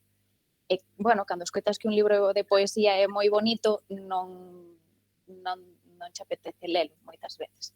E cando cheguei a Darío a Diario, arrepentíme de non telo lido antes. Incluso na Banda da Loba agora tocan a canción de Darío a diario, musicaron ese poema, ademais podedes escoitalo, bueno, está en Spotify, YouTube, bueno, todos os medios para escoitar música. E a batería Marcela leu unha carta que escribiu Xela Arias na que dicía que esperaba así abrir un debate. diálogo alrededor da maternidade. E que era o que esperaba ela, sí, esperaba. Sí. E que ademais esperaba pois que ela como nai ou que outras persoas como nais que puidesen atopar cousas coas que identificarse, coas que falar da maternidade dunha, como dicía, que para ser a liberdade, para que a crianza fose en liberdade, as nais teñen que ser antes libres. E esa liberdade pois pasaba pois polo que comentabas ti agora, Marga, de que a maternidade estivese no currículum político, no currículum do feminismo. Sí, na xenda, esa palabra que agora se utiliza tanto, a xenda política. Esa expresión non estaba. E tamén foiseme a palabra, a conciliación laboral, que segue sen existir, pero que segue aí a conciliación para todos lados.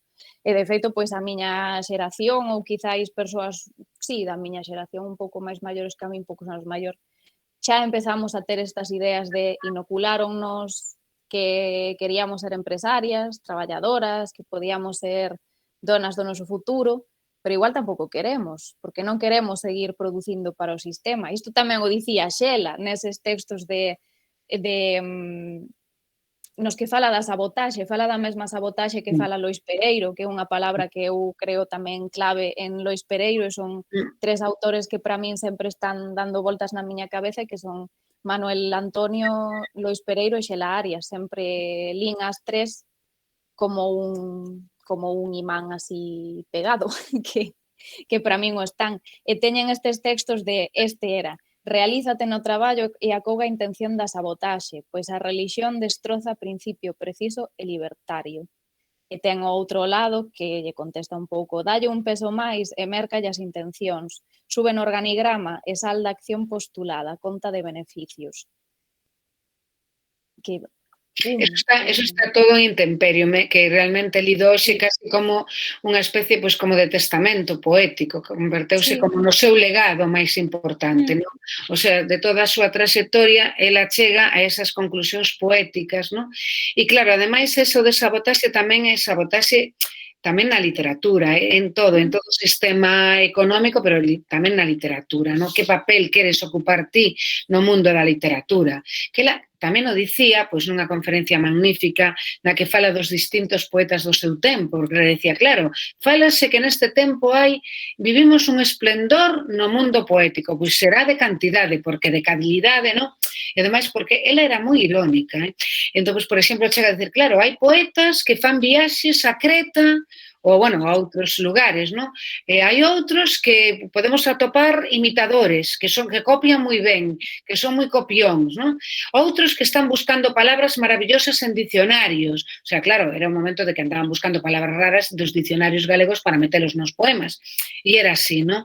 E dicía, bueno, e hai algún que de verdade atopamos a boa poesía, non? E sentimos que estamos diante dun poema. O sea, ela, desde o principio, tamén foi moi crítica, sí. E tamén é certo que foi quizáis ela mesma, niso foi moi valente, porque ten unha conferencia que lles recomendo, que está publicada en ese libro que se fixo de homenaxe, que saiu no ano 2004, que se chama Xela Arias, Quedas en nós, e aí hai unha conferencia que publicou a profesora Camiño Noia, porque tiña ela o texto, en esta conferencia que se chama Muller e Literatura, dá moitas claves de cousas que estamos falando agora neste momento, non? Ela estaba nunha mesa redonda, así, na que se ia falar de muller e literatura. Estaba acompañando, pois creo que eran Luz Pozo, María Xosé Queizán, pode ser que fose Marilar, non teño claro, e Maisela. Non me dou conta ahora.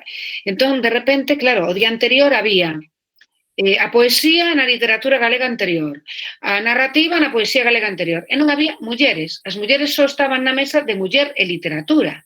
Claro, entón ela, pois di, a ver, por que estamos nos aquí, se aquí hai unha narradora que acaba de publicar unha novela, que era María Xosé Quizán, aquí hai poetas, aquí hai autoras teatrais, e por que non estamos, porque non hai ningunha muller nesas outras mesas que se fala o momento actual da poesía, o momento actual, e non se falaba, non? Entón, claro, tamén formou parte nun momento determinado dunha estrategia falar da muller na literatura para defender esa posición da muller. Falábase de toda a muller na literatura, a muller na política, a muller na mundo da empresa, todo era así para dicir que existía a muller, porque non se vía. Entón, formaba parte dunha estrategia. Pero, claro, Xela sempre foi moito máis adiante. Entón, ela xa superara ese proceso, xa día, non, aquí o que temos é que estar nós aí falando tamén da poesía galega actual, da narrativa galega actual, non? Entón, bueno, pois aí conta de como se sentiu, e é moi interesante porque conta de como se sentiu, o mal que se sentiu, o mal tratada que se sentiu co tema de Tigres como a cabalos e como moitas persoas non lían o libro, ían ver a poeta espida. Era eso o que trataban, por unha morbosidade, non? E chega a poñelo así. E depois tamén fala dun libro, dun relato, do que non se fala, nada, non sei por qué, que se chama Que sí, que está publicado nun volume que foi publicado tamén en 1990, que saíron 2 volumes en 1990. Era o director de Edicións Xerais, Víctor Freixanes. En aquel momento había que levar temática nova á literatura galega. O sea, había que publicar temas que nunca se publicaran en galego. Entón, pues, Víctor Freixanes, pues, dixo, hai que publicar literatura erótica en galego. Entón, concibiuse por encargo un libro que foi Contos eróticos elas e outro que foi Contos eróticos eles, non? Entón encargouse a determinados escritores e escritoras pois un relato, non? Entón a Xela, pois Xela Arias escribe un que se chama Que sí, que sí. Entón ela sentiuse moi mal porque non foi comprendido tampouco o seu relato, dixo non me interesa, bueno, recibiu unha crítica que era que non interesaba ese personaxe feminino que la creaba porque parecía unha ninfómana o personaxe feminino, cando realmente Xela Arias, como autor, o que está facendo é crear unha personaxe feminina que non deixa de ser, ou seja, cambiar mudar os roles de xénero. O que fixera Rosalía de Castro co poema Xan, non? Que poñía a Xan como un Xan bendito que facía todas as cousas mentras Pepa, a afortunada Pepa, pois descansaba e podía permitirse o luxo de que Xan ficiese todas as cousas da casa, que atendese os nenos. Bueno, pois iso mesmo que fai Xela Arias en Que sí, crea unha personaxe que é unha profesora que ten relacións cos seus alumnos da mesma maneira que moitos esa figura aparece en moita literatura, non? Na que aparece pois, o típico profesor que ten relación pois, con alumnas, non? Que vemos en moitísimos libros, en moitísimas películas. Entón, ela deulle a volta e mudou este papel, non? E non foi entendido tampouco. E ela doeuse e escribeo aí nesa conferencia Muller e Literatura, que se teñen oportunidade, recoméndolles, se non fago se é necesario que mandemos todo este material para Brasil, escaneamos e enviamos todo o que sexa preciso. Que ademais, con Que sí, eu que lín o relato hai pouco, cando compartiches ti con nós, a min chamábame a atención o mesmo. Estas son as cousas que facemos na SEGA, compartir cousas e abrir debates. Por exemplo, eu, claro, facer non fago moito, nestes últimos anos tampouco fixen moito, pero eu escoito, que é algo que agradezo, porque non hai espazos nos que escoitar este tipo de historias, entón eu escoito e anoto, tomo nota. Pero que o que me sorprendeu de Que sí, é que houvese unha crítica tan grande cara a ela, se fixese invisible ese relato, cando non a hai cara aos relatos nos que as voces e os personaxes masculinos son agresores, abusan de mulleres de menor idade que a eles, e sucede sempre en todos os relatos, no cine, nas historias. Bueno, no noso imaginario está a normalizar relacións entre homes de 40 anos e mulleres de 20 ou rapazas de 18, e en cambio, cando Xela Arias fai iso, elimínase. En lugar de abrir unha crítica de por que nos molesta isto tanto, simplemente elimínase. Tampouco era momento. O sea, a xente leu ese libro, leron eses libros, tampouco tiveron maior pena nin gloria. Pasou eso co comentario, co relato de Xela, pero, por exemplo, hai outro de María Xosé Queizán, que para min é un dos mellores relatos de María Xosé Queizán, aí publicado, que se chama As botas, que é tremendo, e tampouco non se falou, sinceramente. Os libros publicaronse, leronse, pero non, tamén eran momentos en que tampouco había tanta crítica escrita, nin plataformas para escribir como agora, non? Entón, claro, eso tampouco non había onde escribir. Por iso, cando decimos hoxe, por exemplo, Xela tivo poucas críticas escritas? Non. Publicadas? Non, tivo. O sea, os libros de Xela leronse, escribiuse deles e falouse deles. E que era así, porque non había moitos lugares onde escribir, non? Nen tampouco había, pois, crítica, non se facía crítica literaria na radio, non, eran, o sea, xa hai un cambio nese aspecto, non? Entón, bueno, pois... Sí, hai un cambio, sen embargo, moitas das cousas que ela trataba seguen vixentes hoxe. Sí, Ese enfado do que totalmente. falas do queda en nós e de muller e literatura, a día de hoxe, sobre todo nos espectáculos, na produción de espectáculos, seguimos sendo unha cifra. E demos grazas porque exista esa cifra, porque senón nin sequera nos contratarían, porque non parece que non hai grupos de música formados por mulleres, ou cando hai grupos de música formados por mulleres, a pregunta que se lle fai é: e non ides meter ningún home? A un grupo de rock formado por 5 homes non se lle pregunta: oye, odiades as mulleres? Non ides meter a algunha muller no voso grupo? E moitas veces segue a pasar, non somos unha cifra máis, estamos para encher, e se non existise esa cota, nin sequera estaríamos no escenario. Estamos no punto en que empeza a haber unha preocupación porque haxa a metade do cartel que estea conformado por mínimo mulleres. Xa non falamos de outras identidades. O que decíamos das cotas, é así. Comeza a haber unha mínima preocupación, pero tampouco unha preocupación urxente. Hai un run de fondo, pero segue sen ser unha preocupación real. E non hai un apoio institucional que vai a acabar con isto, nin está habendo a atención que se merece. Co cal, todo isto de muller e literatura, esa queixa que deixou ela, é actual. A 2021 é a mesma. Sí, e aparte, bueno, de feito, pois no ano 83 existía a Festa da Palabra Silenciada e agora existe a SEGA, o sea que está aí por algo todo isto, non?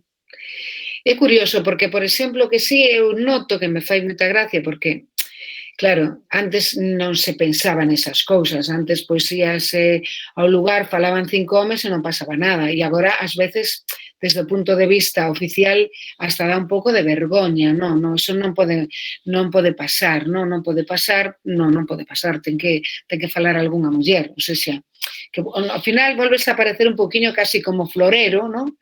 Pero, bueno, legitimada, porque tens que estar aí, non? E pasa, non? Por exemplo, pois hai uns días inaugurouse en Santiago a exposición de fotografías de retratos de Xela Arias que se chama A Poesía do Retrato, non? En a que eu pois escribo un prólogo do libro conxuntamente co comisario, que é Enrique Acuña, e claro, cando foi a inauguración, pois estaba o director xeral de Política Lingüística, que claro, é un home, estaba o alcalde de Santiago, que tamén é un home, estaba o fillo de Xela Arias, que tamén é un home, claro, fillo, non vamos a cambiar por filla, era fillo, o fotógrafo e ex-compañero de Xela Arias, que tamén é un home, e depois estaba o comisario e estaba eu que era prologuista, pero eu creo que se a alcaldesa ou así, pois o mellor non faría falta que falase a prologuista, non? E eu notei, e, bueno, realmente sentíme bastante incómoda e fixen un chiste dicindo, bueno, pois menos mal que hai 3 concelleiras aí entre público e o gallá que dentro de pouco, pois estas 3 concelleiras estean neste lado e o alcalde estea de concelleiro, para cambiar un pouco. Claro, eso antes non se pensaba e agora sí, pénsase. Mudou un pouco. Digamos que as formas. Claro que falta, hai que mudar o contido. Hai que mudar moitas cousas máis. Sí. Porque iso non nos chegan as referentes. Eu podería ter coñecido a Xela, ou tamén Xoana Torres morreu hai tamén moi pouco, non lembro o ano no que... Moi pouco. Morreu Xoana Torres. Pero eu sempre tiven a pena de dicir, o que a min me marcou Xoana Torres, podía terlle escrito en algún momento un Sí, pero, WhatsApp. por exemplo, Xoana Torres era unha autora que non lle gustaba nada a súa visibilidade, non lle gustaba estar na parte pública. De feito, hai moi poucos retratos dela, non lle gusta estar, bueno, para a fotografía do libro este maravilloso, que é un libro con poemas dedicados a Rosalía, daquelas que cantan as pombas e as flores, foi tremendo, porque ela non quería ser fotografiada. Non lle gustaba, é curioso, non? Sí, sí. Sí, pero tamén o saber que están vivas, que están na mesma cidade, porque ao final non o sabemos. Temos xa instaurado a lingua como museo. Pensamos que todos os autores... Claro, a Real Academia Galega ao final é o que provoca, que penses que todas as autoras e autores xa faleceron. Que xa moi maiores. Claro, que tes que estudar a xente morta. Tamén eu creo que hai que facer fincapé en que Xela Arias, se tivese outro ciclo vital, podería estar aquí agora mesmo falando ela. Que non é unha autora do 1800, senón que é do 1962. Ou seja, é moi contemporánea. Exactamente como Ana Romaní. Sí, sí. Que leu o discurso da Academia. Sí. É así. Non sei, pero pregunten algo, porque se non isto é... Sí, estamos aquí. Eu creo que todo o mundo está así fascinado. Eu realmente estou encantada, tanto por poder entrar nesta conversa a vos, eu sinto así case unha convidada, nun lado parece que vendo un café, escoitando a vos encantada. E tamén polas vosas intervencións anteriores, tanto Nuria que nos presentou, non? Ese Día das Galegas nas Letras, nós dende o CELGA, dende a Universidade da Bahía, nós celebramos o Día das Galegas nas Letras. Eu, cando era profesora, sempre levaba as miñas aulas. A anterior leitora, Elena, tamén celebrou o Día das Galegas das Letras, así que a proxección internacional pode estar segura. E despois viaxei moito con Marga, e ademais contextualizáchenos estupendamente. Eu vi ali a Xela en Salvaterra do Miño, no Festival da Poesía, ollando a Monsanto, imaginaba perfectamente a barra do bar. Vaya, a mí encantóme tamén, non, ter esa oportunidade de levarnos un pouco tamén a ese festival de fai uns anos, non? Porque eu tamén son da xeración de Nuria, entón sentía así case como un presente, non? Case como un agasallo. Non sei se as persoas que nos acompañan aquí teñen algunhas dúbidas, algo que queiran partilhar. Eu estive así, ca cabeza remexendo mil ideas, e cando falábamos dese intempériome, eu lembraba tamén de Olga Novo, de Toda por dentro estou a intemperie, entón empecé a pensar, non, neso que despois falastes vos, non, desa conexión tamén de escritoras que incluso podemos relacionar con Rosalía, non? Que de algún tempo pode parecer estéticas distintas, poden parecer tempos distintos, pero que sigue hoxe, non? Que sigue hoxe, por exemplo, tamén vendo que moitas persoas que están traballando agora para divulgar a figura de Xela, co Día das Letras Galegas, son tamén poetas, non? Como é Emma Pedreira, ou como é Yolanda Castaño, etc. Entón, estaba pensando en todo iso, en como é recibida agora e entra en cuestións das que falastes, non? Esa cuestión dos debates en torno á maternidade, por agora enténdese mellor agora na Galiza actual, por exemplo. Entón, quería facer unha cuestión, que é unha cuestión que digo aquí no primeiro día das xornadas, e que xa falamos, non, da recepción, da crítica, no momento no que Xela estaba producindo, tamén dunha crítica masculina e dun público masculino. Mas aí eu penso, non, como as compañeiras da época, como pode ser, por exemplo, Ana Romaní, como recibirían a Xela? Será que elas sí entenderon? Será que... Non sei, non? Realmente, como a mí quédame lonxe, non sei se a mellor Marga sabe mellor. Claro.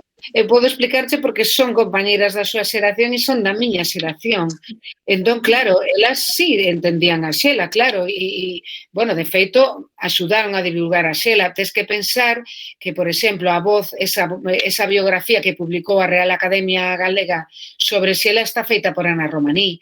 A Voz de Ana Romaní do álbum de mulleres do Consello da Cultura, perdón, de Xela Arias, do álbum de mulleres, tamén está feita por Ana Romaní. Entón, claro, está aí, está próxima. Ana Romaní publicaba en Dorna, publicaba en Carel, como vos dixen, tamén foi recitar o Festival da Poesía do Condado, igual que foi Cristal Méndez Queizán, que non publicaba en Carel, pero tamén publicaba en Dorna, e que Cristal publicou un único libro de poemas que é Amizade con Mowgli, tamén en Espiral Maior, que foi unha editorial fundamental para visibilizar a poesía de mulleres, porque esa editorial naceu con metáfora de María Xosé Queizán, pero que publicou Tempo de Ría, de Xoana Torres, publicou a todas, publicou a primeira Yolanda Castaño tamén, publicou a Olga Novo, a Cousa Vermella, publicou, bueno, pois a Ana Romaní, publicoume a min tamén, publicounos a esa xeración, ¿no? E as máis novas, ¿no? E aí Espiral Maior foi moi importante, foi unha editorial fundamental para visibilizar a poesía nun momento que xa desaparecera Ablativo, desaparecera a colección Lelia Doura, de Sotelo Blanco, desapareceran algúns premios e Espiral foi moi importante.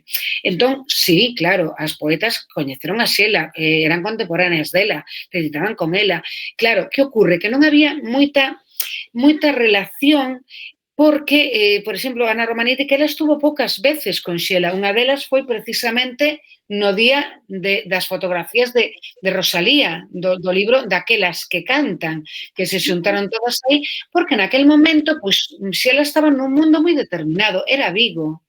Ana Romaní estaba en Santiago, e realmente o mundo de Santiago, o sea, a xente que estaba relacionada con Santiago tamén hoxe, sigue sendo, é a que está máis contacto co que é a academia.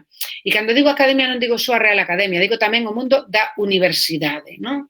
O sea, por exemplo, eu sempre digo que Portugal está moi lonxe de Santiago. E, ademais, doume conta. O sea, está moi... E o Festival da Poesía do Condado, que foi fundamental, porque naquela altura era o que había, e era se ti eras poeta, tiñas que estar no Festival da Poesía do Condado. Era como unha especie de bauticeiro, se non eras consagrado, se non eras consagrada, ias aí, recitabas por primeira vez. E era fundamental. Eras poeta se estabas aí, ¿no? Entón, aí, pois, estaba, pois, desde María Xosé Queizán, Carmen Krukenberg, Luz Pozo, por aí pasaron todas, Ana Romaní, Marta da Costa, tamén unha rapaza que nace no 66, ¿no? O sea, 2 anos maior, tamén a época de Luisa Castro, que tamén nace no 66, pero hai un pouco de diferencia, é curioso, ¿no? Porque xa a cousa cambia un pouco, ¿no? E sí, aí existe entre Elena de Carlos, que era de Vigo, ¿no? E, bueno, Elena de Carlos, que é unha escritora que tamén escribe, curiosamente, fixadevos, todas escriben con moita distancia no tempo. Ana Romaní, pois, o último poemario que escribira fora foi no ano Extremas, foi no ano, pois, no mesmo ano que o meu poemario, no 2010, fixadevos, 21 anos máis tarde, non? O sea, publícase, bueno, 10 anos máis tarde, no 2020. Elena de Carlos igual. Elena de Carlos ten un libro que se chama, que foi premio da crítica, que se titula Vigo. Con iso xa se está dicindo moitas coordenadas e moitas cousas, non? E sí, había un coñecemento, claro. O sea, máis xa che dixen que hai aí unha revista fundamental que é a que aglutina, divulga o valor, a palabra das mulleres, que é a festa. E todas participan da festa. Todas publican na festa da palabra silenciada. Iso é fundamental. Sí, estaba pensando tamén nesa cuestión, falando de publicacións. Eu tamén coñecín tarde a Xela, e coñecina 2014, creo que foi. O Consello da Cultura Galega fixo unhas xornadas dedicadas a Xela Arias e Luisa Villalta. Sí. E lembro tamén que naquele momento eu quedei ca intriga e quixen ir buscar a Xela. En fin, conseguían Xela na biblioteca da universidade, pero a verdade é que era moi difícil acceder, poder comprar obra de Xela. Non había. Para nada. E lembroume tamén relacionado ao éxito que está tendo agora e a discusión que están tendo as letras nesta edición. Lembroume moito a imaxe tamén de Lois Pereiro, non? Que parece que cando foi o ano do Lois Pereiro, foi moi acollido, foi, non sei, que é unha forma, algo que une, que pode facer que o público galego, que habitualmente non se importa tanto co Día das Letras Galegas, en figuras como Lois ou figuras como Xela, sí que se sintan esa atracción. Home, son máis contemporáneos, chega máis, pero fíxate, por exemplo, un autor que é curioso, non? Porque non, que tamén tivo moitísimo éxito, sobre todo nas escolas e no ensino, porque eu creo que a súa poesía era moi fácil de achegar, foi Manuel María, foi impresionante, foi unha auténtica, vamos, unha auténtica loucura, non? E Xela agora eu creo que é máis que pola imaxe, unha imaxe que é actual, e que ademais tamén fotografiada, hai moi poucas escritoras e escritores tan ben fotografiados como Xela Arias, iso hai que dicilo, non? É así. María Xosé Queizán di que a escritora mellor fotografiada, por suposto, de toda Galicia, pero ela ten sospeita de que das do mundo, non? E é verdade, non? Está moi ben fotografiada, entón chega, con imaxes que chega. Xela en vida foi imaxe de algúns cartéis, ou seja, xa era coñecida, non? Bueno, e Lois Pereiro tamén era novo e, bueno, as circunstancias pois da súa enfermidade, cando se sacou todo o tema pois do que significara o embeleñamento polo aceite de colza, que fora terrible, non? Pois eso tamén chegou, non? E, bueno, aparte da súa obra poética, por suposto, non? Tamén con Lois Pereiro pasou unha cousa curiosa que xa pasara con Manuel Antonio, que pasa tamén un pouco con Xela, que foi a reacción naquel momento, pois rompente publicara o Fora as vosas sucias mans de Manuel Antonio, Fora as vosas sucias mans de Lois Pereiro, que era este calco dun texto de Rosa Luxemburg, se non me equivoco. Sí. E ese Fora as vosas sucias mans tamén segue presente con Xela Arias. Sí, escribiu. Susana Trigo escribiu eso. Fora as sucias mans, porque lle daba moita rabia. De todas as maneiras, o mellor é o momento, Nuria, de que falemos de que sí, o que temos falado na Sega estes días é que notamos que, e, bueno, e outro día eu estive nun acto no que tamén estaba Marilar Alexandre, non? E ela comentaba, Marilar Alexandre, que ela tivo que xustificar moitas veces por que un día das letras para Xela Arias, que tiña pouca obra. E, por suposto, hai moitísimos autores que teñen menos obras e recibiron as letras galegas, non? Por exemplo, pois un deles, que a min gustame moito como poeta, e mesmo traballei desde a crítica, que foi Lorenzo Varela, que só tiña 2 libros, non? E un dos libros con 4 poemas, nada máis. 4 poemas para 4 grabados, non? Entón, que houve que xustificar moito que Xela tivese Xela Arias o Día das Letras.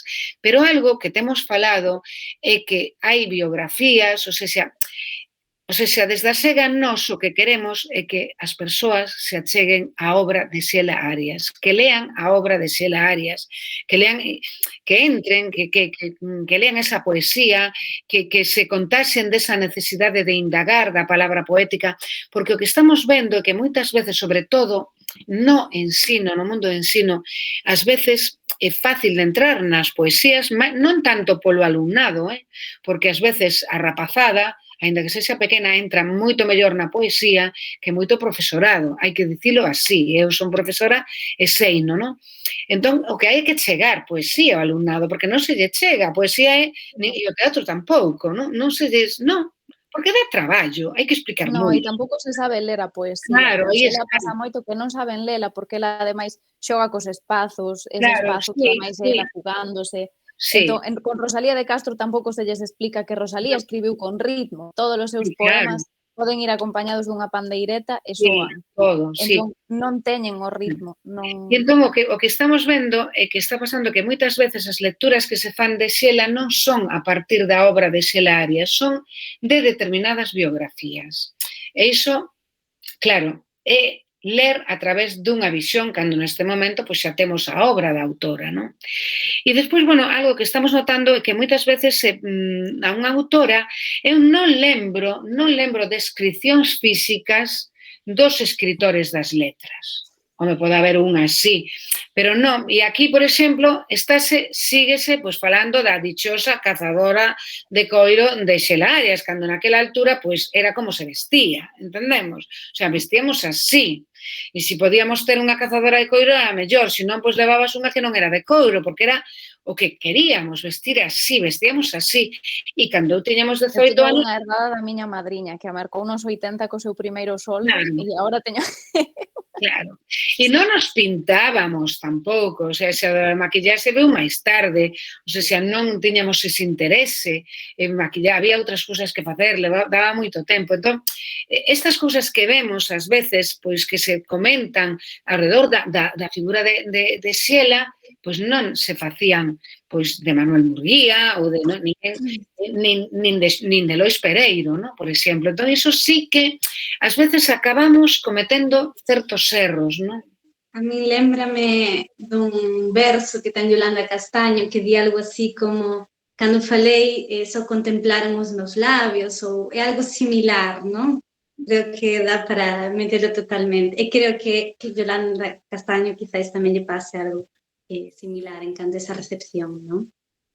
Bueno, Sí, pero ela, claro, pero ela, por exemplo, acaba de escribir unha biografía de Xela Arias onde se detén moito nestes aspectos, non? Físicos de Xela, e a min chamame moito a atención que Yolanda faga iso, cando ademais, por exemplo, ten un poema donde di Xela inmacularante quizáis, pero xa eras necesaria, non? O sea, aí Yolanda ten unha visión moi do que pode chegar a pasar, pero claro, ela está participando de alguna maneira, non sei se consciente ou inconscientemente, pero claro, porque non se fala dos escritores, nunca describimos como van vestidos, nin como se comportan, nin cousas así, non? Entón, ás veces choca, sí. Sí, e tamén deberían ser coordenadas de como se fala xa de isto é unha cousa que comentaba con Tamara Andrés hai uns poucos días, as poetas que temos unha... Sí, as poetas que somos novas, pónsenos unha imaxe de nenas bonitas. Xela Arias é un exemplo moi bo do que se está a facer con ela. Ela ten unha imaxe moi potente a nivel visual. E as imaxes que máis se difunden dela son de Xela cando era nova, cando tamén hai retratos dela recitando. Eu nunca vira retratos de Xela Arias recitando. E no espectáculo da Banda da Loba, pois xusto cando eu saio, non os podo ver moito porque están xusto cando eu recito, pero de fondo hai imaxes de Xela, pois xa algo máis maior, non sei cantos anos tería, pero se cadra xa tiña, pois, igual eran imaxes dos 2000, nos que ela recitaba nesas imaxes. Eu moi poucas veces vin fotos de Xela recitando, porque se dá tamén esa imaxe de nena bonita, de que somos inofensivas e de que ao final somos pois caras bonitas, e cando deixamos de telo e comezamos a responder a unha serie de cousas ou comezamos a non permitir determinadas actitudes cara a nós, e xa vos digo, é algo compartido con poetas coetáneas da miña idade e do que falamos, e isto repítese. No, pero iso tamén o falaba Xela Arias. Xela Arias comenta a Manuel Rivas. E naquela altura, bueno, pois o mellor esa explicación, porque a mí sempre me pregunta, pero por que non publicabas? De feito, Xela sempre me dicía, mira, deixa de escribir libros sobre autores e sobre escritores, deixa o Otero Pedrallo, por Dios, e ponte a publicar poesía. E eu non me atrevía, porque é moito máis fácil falar do Otero Pedrallo, e falar de Lorenzo Varela, e falar de Dieste, non? Porque, bueno, non te estás expoñendo, non?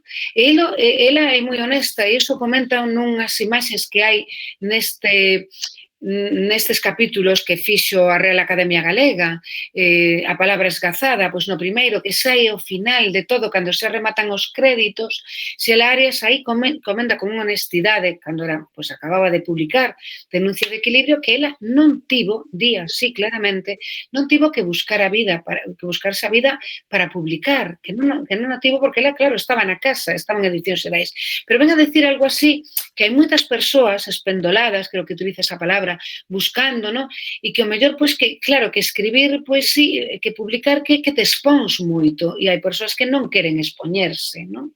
E o di aí claramente, ¿no? E claro, sabe do que falaba. Por exemplo, cando ela lle regala a súa compañeira de Carel e compañeira de moitos recitais de poesía, Susana Trigo, o seu poemario Denuncia de Equilibrio, escríbolle, aquí está o meu, agora espero polo teu. E seguiu esperando porque Susana non volveu a escribir. Bueno, sí, Susana escribe, pero non publicou poesía, ¿no? Pero aí ves un pouco isto, ¿no? É difícil, agora non é tan difícil, pero naquela altura era moi complicado. O sea, tiñas que aguantar demasiado. Se ainda tes que estar explicando todo agora, e xa vas cumplir 100 anos, pois imaginade naquela altura cando tes 20, é tremendo, entendedes? Entón, iso pasaba, e iso pesa máis nas mulleres que nos homes, porque eu que era amiga de todos estes poetas dos 80, Forcadela, Paulino Vázquez, Román Raña, ningún deles tivo este problema. Eles recitaban sin ningún problema. Ali estaban, así. Que claro. Non sei se... Disculpa. É porque non sei se hai alguén que teña algunha dúbida para ir xa case dándole forma no final. Sí. Non sei se alguén quere intervir, lembrar que podedes intervir ca voz, co micrófono, está sendo grabado, vale? Iso é importante lembralo. E se non, podedes poñer tamén algunha pregunta no chat, sen problema. Alguén quer contribuir, preguntar, calquer consello. Déxeme ver aquí no chat se hai algo. Bueno, hai moitísimos eloxios, moitísimos eloxios e moitas sementes, polo que vexo aquí. Pídenos un mini curso sobre feminismo en Galicia, moitas cousas. Que bon. Un encontro maravilloso. Que bon. Entón, hai alguén que quere intervir? Eu, sin ninguén intervenso, quero recomendarvos que busquedes as declaracións de Xela Arias. Sí. Porque parte e reparte para todo o mundo. De feito, ese audio, bueno, o vídeo que falaba Marga, no que sae ela facendo, ela admite o seu privilexio, que iso é unha cousa que tampouco se fai moito. E ela, ademais, en moitas declaracións arremete contra Santiago, eu niso tamén me identifico moito, agora vivo en Santiago, pero son moi de Vigo e do caos de Vigo, e creo que do caos de Vigo saen... Hai moitas propostas que agora mesmo son multidisciplinares e van un pouco por ese camiño que están en Vigo. Outra das miñas grandes referentes é Silvia Penas, que tamén é de Vigo. Maravilloso. Silvia Penas traballa con poesía oral dunha forma brutal. De feito, Silvia Penas é increíble. Eu sinto-me moi identificada con iso tamén. Ás veces Santiago é o centro de... Sí, é o centro polo que pasan moitas cousas culturais, pero non sempre nace todo en Santiago. E ás veces non estamos en Santiago, bueno, que non estamos sempre en Santiago. No último capítulo destes da Academia fala Silvia Penas. Entón é moi interesante, bueno, falan moitas poetas actuais e Silvia Penas di algo maravilloso, non? A min encanta, bueno, gustame moito como recita, é maravillosa recitando. E ten unha posta de escena, bueno, impresionante. Pero comenta que ela, cando descubriu a poesía de Xela, que quedou enganchada a poesía, e que lía, que comezou a ler, e de repente di, como explica ela, eu lía e non entendía nada.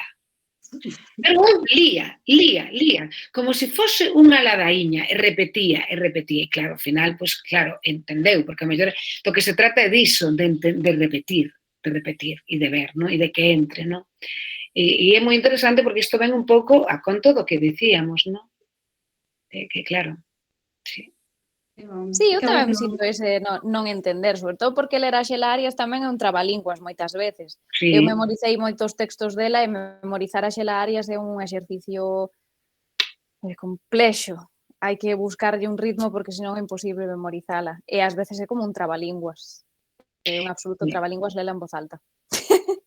É máis fácil memorizar sonetos ben construídos que memorizar poetas cos espazos en branco, porque os espazos en branco teñen que estar aquí na cabeza, entón é difícil, sí. Moi ben, moitas grazas. Eu creo que xa vamos fechando, vamos a ir de forma definitiva esta final. Se pode ser, creo que non hai preguntas polo que estiven vendo no chat. Son moitos eloxios, non? O cal me deixa moi contenta tamén por ter contribuído dende Brasil, dende o Centro de Estudos Galegos, a traervos aquí a difundirvos, non? não só em Brasil, senão também em Lisboa, por exemplo. Então, isso, muitas graças. Não sei se queres dizer algo, eu queria passar-lhe depois, já por final, a palavra a Tayane, da universidade que nos trouxe realmente aqui, não? Que está detrás de tudo isto. Não sei se há alguma palavra final, algo que queira engadir. Eu também, somente uma única coisa, é que pago minhas as palavras da colega Araceli, com muitas graças às palestrantes. Estou aqui com vários apuntes, não, várias coisas que escrevi em quase 2 páginas, com uma das coisas de Marga e outra de Núria. Então, muito interessante, algo formidável. Muitas graças também aos demais participantes, aos ouvintes, aos bem queridos colegas do programa, não, de Estudos Galegos da Universidade do Estado do Rio de Janeiro, todos os demais centros envolvidos nestas jornadas, que seguro são uma manifestação da presença da Galícia e dos autores e autoras galegos e galegas no nosso país. Então, muitas graças em nome do Centro de Estudos Galegos da UFBA por estas jornadas e por tantas colaborações e trabalhos conjuntos. Muitas graças.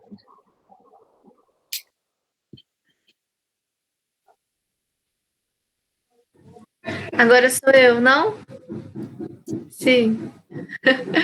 Bom, primeiramente eu queria agradecer a fala da Núria e também da Marga. Como Araceli e o Mailson já adiantaram. Gente, eu peço desculpa pelo ruído exterior, né? Home office é isso. Mas eu acho que foi um evento de muito sucesso. A gente percebe isso geralmente pela movimentação do chat.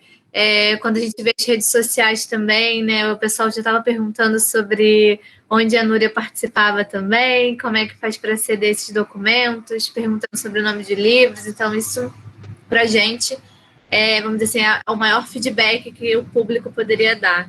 Então, agradeço a vocês pela excelente assim, palestra, intervenção, foi muito interessante. Queria pedir desculpas em nome da Cláudia Morim, que é a nossa coordenadora do Programa de Estudos Galegos do Rio de Janeiro, mas por problemas de conexão ela não consegue nem abrir o microfone nem a câmera.